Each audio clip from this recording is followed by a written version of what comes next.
Bienvenue sur Africa 24. Le secteur des médias guinéens reste confronté à d'énormes problèmes tels que la qualification des journalistes. Leurs conditions de travail sont jugées précaires, mais en dépit de toutes ces difficultés, les métiers du journalisme et de la communication attirent chaque année un nombre important de jeunes dans les centres de formation du pays qui manquent pour la plupart d'outils spécialisés pour une qualification de l'apprentissage de ces métiers. Pour en parler, nous recevons dans ce décryptage Dr Bangali Camara. Il est directeur de l'Institut des sciences de l'information et de la communication. Monsieur Camara, quel regard portez-vous sur le secteur des médias guinéens aujourd'hui? Nous avons l'avantage aujourd'hui d'avoir un institut de formation en journalisme. Nous avons également des autres universités qui créent en leur sein des filières de journalisme, ce qui est une bonne chose. Mais ce qu'il faut régler, c'est qu'il ne faut pas que les gens se mettent dans une prédisposition d'esprit pour dire qu'on vient en journalisme qui le veut. Parce que si on vient en journalisme qui le veut, ça veut dire qu'un charlatan peut se réveiller le matin pour rentrer dans une radio et s'improviser en journaliste sans pour autant maîtriser tous les contours de ce métier. Vous avez certainement la bonne souvenance de ce qui s'est passé au Rwanda. Celui qui a été acteur du massacre de Rwanda, c'était un charretier. Il traînait les charrettes dans le marché de Rwanda. Alors, est-ce que nous allons nous permettre aussi, nous, les Guinéens, que nous ayons des journalistes qui se réveillent un beau matin, qui n'ont aucune formation dans la matière et qui commencent à exercer? Malheureusement, c'est ce qui se passe. En dépit du fait que nous avons une école de journalisme, les gens, les promoteurs de radio par exemple, ou les patrons de certaines chaînes de télévision en Guinée, continuent à recruter sur le tas, sur la base des affinités, sur la base par exemple des relations. Et ce qui est, à mon sens, révoltant, qui est anormal. Pour de nombreux journalistes, les conditions de travail sont assez précaires. Beaucoup dénoncent par exemple l'inexistence d'une convention collective des journalistes guinéens, ce qui ne favorise pas une bonne pratique du métier dans le pays. Est-ce votre point de vue? Je pense que c'est un métier qui a évolué.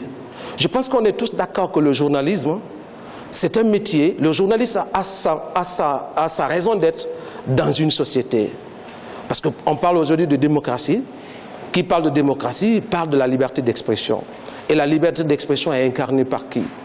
Dans un premier chef, c'est la presse. C'est la presse qui incarne cette liberté d'expression. Les journalistes jouissent d'une certaine légitimité de parler au nom des citoyens. Et je pense que tous les citoyens nous reconnaissent ça, ils sont d'accord qu'il y ait un journaliste dans une société, même dans une communauté, au moins que ce dernier puisse parler des réalités de cette société.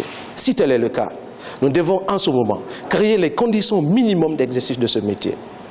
Je pleure pour la Guinée parce que c'est dommage que jusque-là, nous n'avons pas une convention collective des journalistes et professionnels des médias. S'il n'y a pas une convention collective qui détermine par exemple le régime de stage, qui détermine le régime de congé, qui détermine le salaire minimum pour un journaliste, qu'est-ce qui va se passer? Les journalistes vont vivre du fruit de leur reportage. Et qu'un journaliste qui vit du fruit de son reportage, c'est un alimentaire, c'est un danger public. Les jeunes sont de plus en plus attirés par les métiers des médias, malgré des conditions de travail de plus en plus difficiles. On constate chaque année l'augmentation des effectifs inscrits dans les programmes de journalisme et de communication des universités. Comment expliquez-vous cet attrait des jeunes aux médias, notamment? Je pense qu'il y a une explication tout à fait simple par rapport à ça.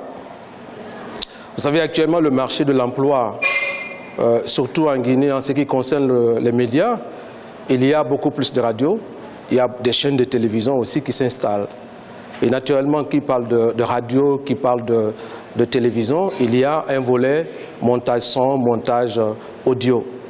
Et cela fait que les étudiants, ou tout au plus les jeunes qui sortent, ils trouvent facilement qu'il faut s'orienter vers ces secteurs-là pour pouvoir trouver de l'emploi.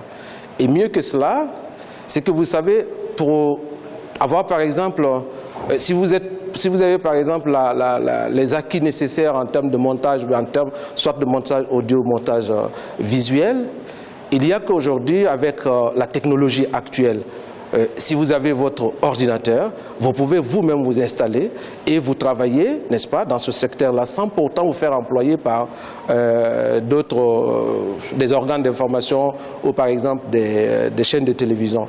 Parce qu'aujourd'hui, c'est qu'il ne faut pas perdre de vue, peut-être que la Guinée, on rentre progressivement dedans, la tendance aujourd'hui est en train de s'affirmer dans ce sens, mais c'est qu'il y a qu'au niveau de la production audiovisuelle, c'est une opportunité aussi d'auto-emploi à la fois, mais une opportunité aussi de se faire employer dans une télévision ou dans une radio. Beaucoup pensent que l'attirance des jeunes par les médias et la communication est en fait liée à leur perception du métier qu'ils jugent assez facile à apprendre et à pratiquer.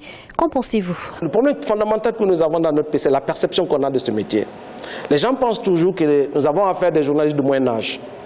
Ils oublient que le journalisme, tout comme la communication, c'est des métiers de génie. Ça demande de l'ingéniosité, ça demande de la créativité, ça demande de la réflexion. Mais si nous avons toujours la perception qu'un journaliste est un littéraire, alors là, on force les données. Parce qu'aujourd'hui, on a besoin de vidéos, on a besoin de filmer, on a besoin de photographier, on a besoin de monter, on a besoin de beaucoup de choses pour faire ce travail-là. Et c'est pourquoi nous, voyant cet aspect de la question, nous nous sommes dit qu'il faut rester dans un colossus numérique, c'est-à-dire de prendre que le minimum pour pouvoir les former conséquemment, pour pouvoir les amener vers l'opérationnalisation. L'une des conséquences de l'afflux des effectifs reste le difficile suivi des apprenants.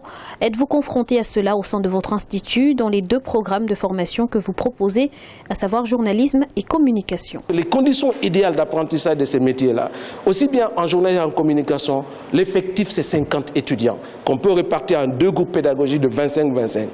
Mais rien que l'année dernière, voyez-vous, je suis dans une salle de L3 communication. Ils sont à peu près, je crois, 108 L3 communication. On peut faire quelle activité pédagogique pour qu'eux-mêmes puissent s'habituer aux outils de travail et qu'ils puissent vraiment conceptualiser, réfléchir et projeter des actions de communication, n'est-ce pas, avec 108.